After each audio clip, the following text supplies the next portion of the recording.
ครับก็ผ่านไปนะครับสำหรับสิทธิเหนือพื้นดินที่สิ้นไปครับต่อมาที่ลักษณะ7สิทธิเก็บกินนะ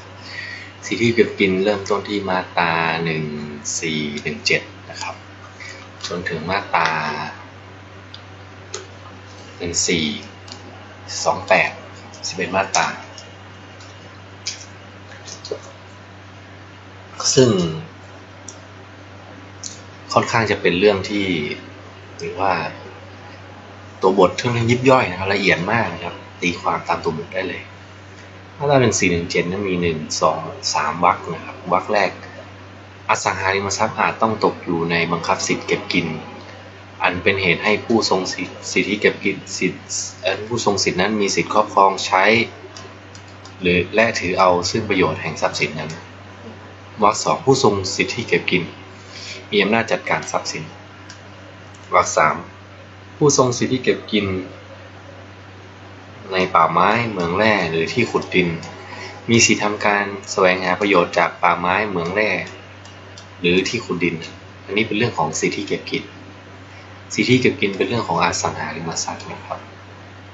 ครับต้องตกอยู่ในบังคับสิทธิเก็บกินผู้ทรงสิทธิเก็บกินมีสิทธิครอบครองใช้หรือถือเอาประโยชน์แห่งทรัพย์สินแล้ววรรค2ก็เป็นเรื่องของอำนาจจัดการครับเป็นเรื่องของผู้ทรงสิทธิเก็บกินมีอำนาจจัดการทรัพย์สินผู้ทรงสิทธิเก็บกินในป่าไม้เหมืองแร่หรือที่ขุดหินมีสิทธิทำการแสวงประโยชน์จากป่าไม้เหมืองแร่หรือที่ขุดหินนะมาตรา1418วรรค1สิทธิเก็บกินนั้นจะก่อให้เกิดโดยมีกำหนดเวลาหรือตลอดชีวิตแห่งผู้ทรงสิทธิเก็บกินก็ได้หรือตลอดชีวิตแห่งผู้ทรงสิทธิก็ได้สิทธิเก็บกินจะก่อให้เกิดโดยมีกำหนดเวลาหรือตลอดชีวิตแห่งผู้ทรงสิทธิก็ได้วรรค1ครับวรรค2ถ้าไม่มีกำหนดเวลาท่านให้สันนิษฐานไว้ก่อนว่าสิทธิเก็บกินมีอยู่ตลอดชีวิตของผู้ทรงสิทธินะครับวรรค3ถ้ามีกำหนดเวลาท่านให้นำหมวดมาตรา1403วรรค3มาใช้บังคับโดยโลก1403วรรค3ก็เป็น30ปีนะครับไม่มีกำหนดเวลาให้ไม่เกิน30ปีเกิน30ปีก็ลดเหลือ30ปีนะครับต่อได้นะครับต่อได้อีกไม่เกิน30ปีนับแต่วันต่อวรรค4ถ้าผู้ทรงสิทธิเก็บกินถึงแก่ความตายท่านว่าสิทธินั้นย่อมสิ้นไปเสมอนะครับตายปุ๊บสิ้นปั๊บนะครับโอนไม่ได้เรื่องของเรื่องคือโอนไม่ได้นะครับมาตรา1419ถ้าทรัพย์สินสลายไปโดยไม่ได้ค่าทดแทนไซส์ท่านว่าเจ้าของไม่จำเป็นต้องทำให้คืนดีแต่ถ้าเจ้าของทำให้ทรัพย์สินคืนดีเพียงใดท่านว่าสิทธิเก็บกินก็กลับมีขึ้นเพียงนั้นวรรค2ถ้าได้ค่าทดแทนไซส์ท่านว่าเจ้าของหรือผู้ทรงสิทธิเก็บกินต้องทำให้ทรัพย์สินคืนดีเพียงที่สามารถทำได้ตามจำนวนเงินค่าทดแทนที่ได้รับและสิทธิเก็บกินกับมีขึ้นเพียงที่ทรัพย์สินกับคืนดีแต่ถ้าพ้นวิสัยที่จะทำให้กับคืนดีได้สิทธิเก็บกินก็เป็นอันสิ้นไปและค่าทดแทนนั้นต้องแบ่งกันระหว่างเจ้าของทรัพย์สินและผู้ทรงสิทธิเก็บกินตามส่วนแห่งความเสียหายของตนวรรค3วิธีนี้ให้ใช้บังคับโดยอนุโลมถึงกรณีซึ่งทรัพย์สินถูกบังคับซื้อและกรณีซึ่งทรัพย์สินสลายไปแต่บางส่วนหรือการทำให้คืนดีนั้นพ้นวิสัยในบางส่วนอันนี้เรื่องของสิทธิเก็บกิน เรื่องสิทธิเก็บกินนั้นสลายไม่ได้ค่าทดแทนก็ไม่จำต้องให้คืนดีนะครับเจ้าของสังหารไม่จำต้องให้คืนแต่ถ้าทำให้คืนดีเพียงไรสิทธิเก็บกินก็กลับคืนดีเพียงนั้นสำคัญคือถ้าได้ค่าทดแทนในกรณีสลายต้องเจ้าของต้องทำให้เจ้าของหรือผู้ทรงสิทธิเก็บกินต้องทำให้ทรัพย์สินคืนดีเพียงที่สามารถทำได้ตามจำนวนเงินที่ค่าทดแทนได้แล้วนะครับและสิทธิเก็บกินกับมือขึ้นเพียงที่ทรัพย์สินกับคืนดีนะครับและให้สิทธิกลับคืนมาเพียงที่แต่ถ้าพ้นวิสัยสิทธิเก็บกินก็สิ้นเลยนะครับและค่าทดแทนก็ต้องแบ่งกันระหว่างเจ้าของทรัพย์สินและผู้ทรงสิทธิเก็บกินตามส่วนความเสียหายวิธีนี้วิธีการแบ่งค่าทดแทนนะครับ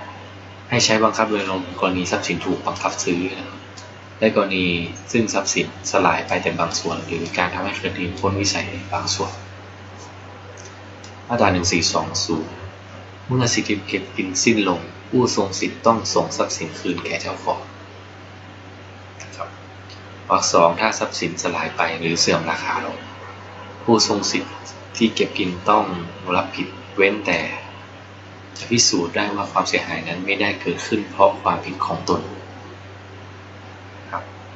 วรรค 3ถ้าผู้ทรงสิทธิ์เก็บกินใช้ทรัพย์สินสิ้นเปลืองไปโดยมิชอบท่านว่าต้องทำให้มีมาแทนวรรค 4ถ้าทรัพย์สินเสื่อมราคาเพราะการใช้ตามควรไซร้ท่านว่าผู้ทรงสิทธิ์เก็บกินไม่จำต้องให้ค่าทดแทนวรรค 1วรรค 2วรรค 3วรรค 4อย่างนี้ไม่ต้องอธิบายตรงตามตัวมาตรา 142การใช้สิทธิ์ที่เก็บกินนั้นผู้ทรงสิทธิ์ต้องรักษาทรัพย์สินเสมอกับที่วินยูชนพึงรักษาทรัพย์สินของตนเองอันนี้ตรงตัวมาตรา 1422ถ้าไม่ได้กำหนดไว้เป็นอย่างอื่นในนิติกรรมอันก่อให้เกิดสิทธิที่เก็บกินไซร้ท่านว่าผู้ทรงสิทธินั้นจะโอนการใช้สิทธิของตนให้บุคคลภายนอกก็ได้ในกรณีเช่นนั้นว่าเจ้าของทรัพย์สินอาจฟ้องร้องผู้รับโอนโดยตรงอันนี้เป็นเรื่องของการโอนสิทธิเก็บกินเป็นการโอนสิทธิของตนให้บุคคลภายนอกไปนะครับมาตรา 1423มี3วรรคแรกเจ้าของทรัพย์สินจะคัดค้านมิให้ใช้ทรัพย์สินในทางอันมิชอบด้วยกฎหมายหรือมิสมควรก็ได้วรรค 2ถ้าเจ้าของพิสูจน์ได้ว่าทรัพย์สิทธิ์ของตนตกอยู่ภายในพยันตรายท่านว่าจะเรียกให้ผู้ทรงสิทธิกินหาประกันให้ก็ได้เว้นแต่ในกรณีซึ่งผู้ให้ทรัพย์สินสงวนสิทธิเก็บกินในกรณีซึ่งผู้ให้ทรัพย์สินสงวนสิทธิเก็บกินในทรัพย์สินนั้นไว้เพื่อตนเองวรรค 3ถ้าผู้ทรงสิทธิเก็บกินละเลยไม่หาประกันมาให้ภายในเวลาอันควรซึ่งกำหนดให้เพื่อการนั้นหรือถ้าผู้ทรงสิทธิเก็บกินมินำพาต่อคำคัดค้านแห่งเจ้าของยังคงใช้ทรัพย์สินนั้นในทางอันมิชอบด้วยกฎหมายหรือมิสมควรไซร้ท่านว่าศาลจะตั้งผู้รักษาทรัพย์เพื่อจัดการทรัพย์สินแทนผู้ทรงสิทธิเก็บกินก็ได้แต่เมื่อหาประกันมาให้แล้วศาลจะถอนผู้รักษาทรัพย์ที่ตั้งขึ้นไว้ก็ได้อันนี้กรณีที่ มีการใช้ทรัพย์สินในทางอื่นที่ไม่ชอบด้วยกฎหมายนะครับมีการใช้ทรัพย์สินในทางที่ไม่ชอบด้วยกฎหมาย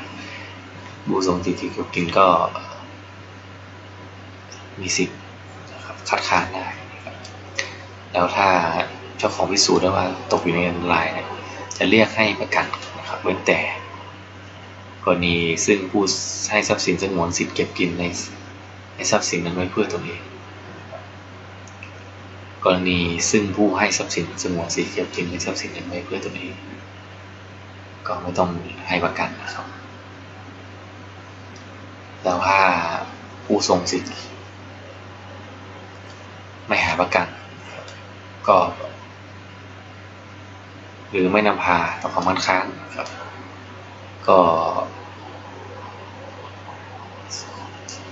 ก็ให้ศาลตั้งผู้รักษาทรัพย์แต่เมื่อมีประกันก็ถอนได้ครับ1425มี2ว่าครับ1424ที่ผู้ทรงสิทธิเก็บกินจำต้องสงวนภาวะแห่งทรัพย์สินมิให้เปลี่ยนไปในสาระสำคัญครับต้องบำรุงรักษาปกติและซ่อมแซมเล็กน้อยด้วยวรรค 2ถ้าจำเป็นต้องซ่อมแซมใหญ่หรือมีการสำคัญอันต้องทำเพื่อรักษาทรัพย์สินไซร้ท่านว่าผู้ทรงสิทธิเก็บกินต้องแจ้งแก่เจ้าของทรัพย์สินโดยพลันและต้องยอมให้จัดทำการนั้นๆไปถ้าเจ้าของทรัพย์สินละเลยเสียท่านว่าผู้ทรงสิทธิเก็บกินจะจัดทำการนั้นไปโดยให้เจ้าของทรัพย์สินออกค่าใช้จ่ายก็ได้อันนี้คือหน้าที่ของผู้ทรงสิทธิเก็บกินจะต้องสงวนเพราะว่าไม่ให้เปลี่ยนแปลงในสาระสำคัญต้องบำรุงรักษาปกติและซ่อมแซมเล็กน้อยแต่ถ้าซ่อมแซมใหญ่แล้วก็มีการสำคัญต้องเพื่อรักษาทรัพย์สิน ผู้ทรงสิทธิ์ต้องแจ้งนะครับแจ้งแก่เจ้าของทรัพย์สินโดยพันนะครับแล้วต้องจัดการนั้นไปพาเจ้าของทรัพย์สินละเลยนะครับผู้ทรงสิทธิ์ก็จะจัดการไปให้เจ้าของทรัพย์สินออกค่าใช้จ่ายก็ได้มาตรา142ค่าใช้จ่ายอันเป็นการจรนั้นท่านว่าเจ้าของต้องเป็นผู้ออก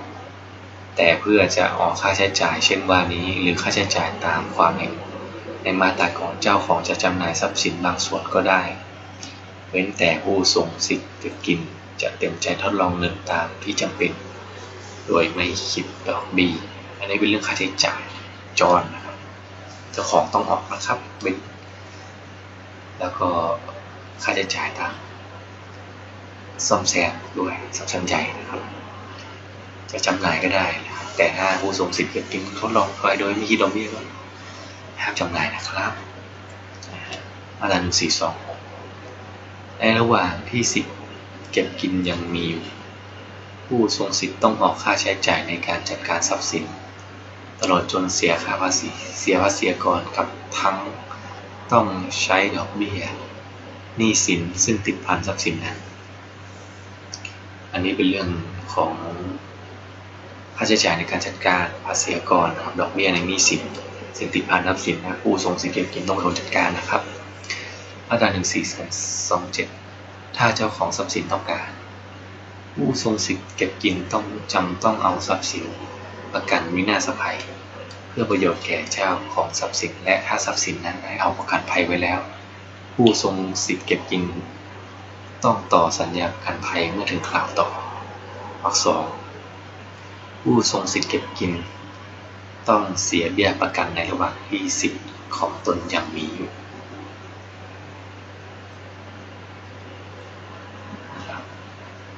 นี่เป็นเรื่องของประกันภัยนะครับวินาศภัยเบี้ยประกันมาตรา